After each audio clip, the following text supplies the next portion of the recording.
रोहित बचपन से अपनी शादी का सपना देखता था। जब वह छोटा था तो अपने गांव में किसी की शादी देखता तो बहुत खुश होता और सोचता, जब मैं भी बड़ा हो जाऊंगा तो जल्दी से अपनी शादी करूंगा। लोग अपने कैरियर के बारे में सोचते हैं, डॉक्टर बनूंगा, इंजीनियर बनूंगा, लेकिन रोहित सिर्फ अपनी शादी के सपने देखता था। वह अपने दोस्तों से जब अपनी शादी के बारे में बात करता था तो उसके दोस्त उसका मजाक बनाते थे। वह लोग कहते थे, अरे यार, शादी तो सबको करनी है, पर अभी तो इतना एक्साइटेड है, पहले पढ़ लिख कर कुछ अच्छा इंसान बन जाओ, फिर शादी करना। पर रोहित को कुछ और नज़र नहीं आता था। वह शादी की ही बात करता था। रोहित जब बड़ा हो गया तो उसके माँ बाप ने उसकी शादी की बात कुछ लोगों से चलाई, पर दुर्भाग्यवश रोहित की कुंडली किसी लड़की से मिलती नहीं थी कि उसकी शादी हो। ऐसा करते समय काफ़ी टाइम हो चुका था और रोहित की उम्र भी ज़्यादा हो चुकी थी, लगभग 35 साल, पर उसकी कुंडली किसी भी लड़की को नहीं मिलती थी।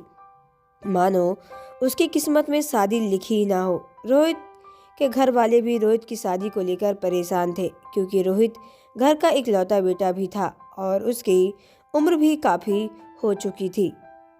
इसके बाद वो मायूस हो गया। ऐसे ही कुछ टाइम बाद बीतता चला गया और रोहित के लिए रिश्ता आना भी बंद हो गया था, क्योंकि रोहित अब 35 के पार होने वाला था। रोहित और रोहित के घर वालों ने रोहित की शादी की उम्मीद ही छोड़ दी थी। रोहित की शादी भी होगी। रोहित के पड़ोस वाले रोहित का मजाक उड़ा रहे थे। ये बहुत अपनी शादी को लेकर उड़ता था, आज इसे कोई पूछ नहीं रहा है। रोहित ऐसा सोचकर एकदम डिप्रेशन में जा चुका था। एक दिन रोहित ने तो अपनी जान ही लेने की कोशिश की और उसकी माँ ने उसे बचा लिया। रोहित इतना टूट चुका था कि उसे कुछ समझ में नहीं आ रहा था। धीरे धीरे ऐसे ही समय बीतता चला गया। कुछ दिन बाद रोहित के घर में एक बहुत अच्छा बड़े घर का रिश्ता आया, जो रोहित और रोहित के घर वालों को उम्मीद ही नहीं थी। रोहित के लिए भी इतनी सुंदर लड़की और इतना अच्छा रिश्ता भी आ सकता है क्या? पर यह सच था। रोहित के लिए एक सीमा नाम की खूबसूरत लड़की का रिश्ता आया था। रोहित का तो खुशी का ठिकाना भी नहीं था कि सीमा जैसी सुंदर लड़की उससे शादी करेगी। धीरे धीरे सब कुछ ठीक होने लगा, पर सीमा एक गरीब लड़की थी, जिस कारण रोहित के घर वालों को सीमा के घर वालों को कुछ पैसा देना पड़ा। इस बात पर रोहित को और रोहित के घर वालों को कोई एतराज नहीं था, क्योंकि उन्हें तो सीमा जैसी अच्छी लड़की चाहिए थी, जो उन्हें मिल गई। सीमा के रूप में एक तो रोहित ने इतने दिन बाद शादी हो रही थी, वह भी खूबसूरत लड़की से। वह हर वक्त सीमा के बारे में सोचता रहता और ही मन सोचता कि मेरी किस्मत इतनी अच्छी कैसे हो सकती है, मैंने कभी सोचा नहीं था। धीरे धीरे शादी की डेट आ गया और शादी भी अच्छे तरीके से संपन्न हो गई। रोहित जब अपने रूम में सुहागरात के लिए गया तो सीमा को घूंघट के रूप में देखकर उसकी खुशी का ठिकाना न रहा।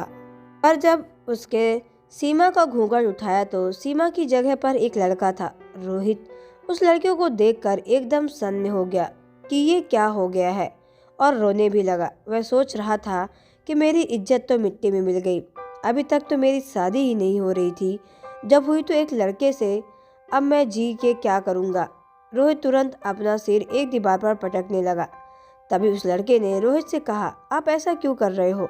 तो रोहित ने कहा, तो क्या करूं, अभी मेरी इज्जत ही की धज्जियां उड़ी है, अब तो तुझसे शादी और उड़ेगी। इससे अच्छा है तो मुझे मौत ही मिल जाए। उस आदमी ने किसी तरह रोहित को बचाया और अपना नाम संजीव बताया। वह बोल रहा था, मैं छोटा मोटा नाटक में एक्टिंग करता था, पर इन लोगों ने मुझे कहीं देखा और बोला कि वहाँ भी तुझे एक्टिंग करने को मिलेगा, पर पैसा थोड़ा ज़्यादा होगा।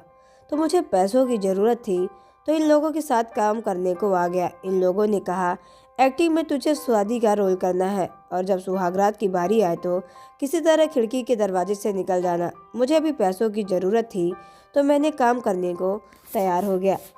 मैंने कई शादियों में ऐसा किया है और धीरे से खिड़की के रास्ते से मैं निकल जाता था, पर आपके रूम में तो खिड़की ही नहीं थी कि जिस वजह से मैं यहाँ से निकल जाऊँ, और बाहर जाने का कोई दूसरा रास्ता भी नहीं था, इसलिए मैं यहाँ फंस गया। पर आप अपनी जान क्यों देना चाहते हैं? रोहित ने संजीव को अपनी सारी कहानी बताई। संजीव ने कहा, मैं मानता हूँ कि मैंने आपके साथ और कई लोगों के साथ ये सब गलत किया है, पर मेरा दिल दुखाने का कोई मकसद नहीं था। मुझे अपनी बहन की शादी के लिए पैसों की ज़रूरत है, तो मैंने ये सब काम किया। पर आपकी कहानी सुनकर मुझे समझ में आ गया कि मैं बहुत बड़ा पाप कर रहा हूँ। पर आज मैं अपने पाप का प्रायश्चित कर आपकी मदद करना चाहता हूँ। आप बुरा ना मानो तो मैं एक बात कहूँ। रोहित ने बोला, अब बाकी क्या है, बोल दो। संजीव ने कहा, आप अपने घर वालों को ये मत बताइएगा कि मैं सीमा नहीं हूँ, मैं एक लड़का हूँ और आपकी शादी एक लड़के से हुई है। अभी तक जितनी भी मैंने शादियाँ की हैं, हर शादी में किसी न किसी तरह से वहाँ से निकल आता था। पर आपकी कहानी में सुनकर मुझे महसूस हो गया कि मैंने आपका ही नहीं कई लोगों का दिल दुखाया है। इस तरह की शादी करके कई लोगों को तकलीफ पहुंचाई है, जिसका मैं प्रायश्चित करना चाहता हूं। और मैं आपकी शादी अपनी बहन निशा से करवाना चाहता हूं। रोहित इतना टूट चुका था कि वह बोला, रहने दो, अब शादी के नाम से मेरा दिल टूट चुका है। पर संजीव ने कहा, ऐसा मत कहिए, मैं आपसे माफ़ी तो मांग रहा हूँ, ना गलती किससे नहीं होती, मुझे माफ़ कर दीजिए। बस एक आप मेरी बात मान लो, जब कल सुबह होगी तो घर वालों से बोलना कि सीमा अभी 10 दिनों के लिए किसी के सामने अपना चेहरा नहीं दिखाएगी, क्योंकि उसने भगवान जी के सामने मन्नत मांगी है। उन 10 दिनों में मैं अपनी बहन निशा से आपसे और उसकी शादी करवा दूंगा, किसी न किसी तरह करवा ही दूंगा। जब शादी हो जाएगी तो आप सारी बात बता दीजिएगा और फिर हम मिलकर जो आपके साथ इस शादी में धोखा हुआ है, मैं उन्हें ढूंढ लेंगे। रोहित ने संजीव की बातें मान ली।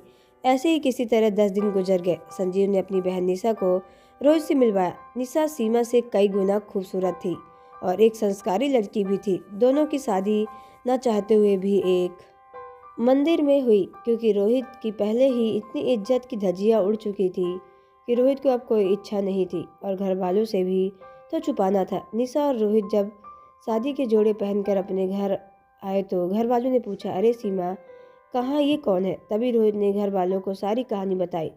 रोहित के घर वालों तो एकदम दंग रह गए कि मेरा बेटा को कितना कुछ सहना पड़ा, और संजीव को शुक्रिया अदा किया।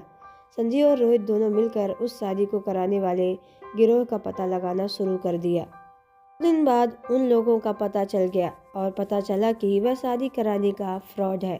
जिनकी कुछ मंडली है, वह लोग कई लोगों के साथ ऐसी शादी करवा चुके हैं और पैसा लूटते हैं। रोहित और संजीव ने उन लोगों को पुलिस के हवाले किया। तो दोस्तों, आपको स्टोरी कैसी लगी कमेंट बॉक्स में जरूर बताएं। अगर आप हमारे चैनल पर नए तो चैनल को सब्सक्राइब करके बेल आइकन को प्रेस कर लें, ताकि आने वाली सभी वीडियो का नोटिफिकेशन आपके मोबाइल पर सबसे पहले पहुंचे, क्योंकि मैं ऐसे ही वीडियो आप लोगों तक लाती रहती हूँ। चलिए मिलते हैं नेक्स्ट वीडियो के अंदर। ओके बाय, टेक केयर, धन्यवाद।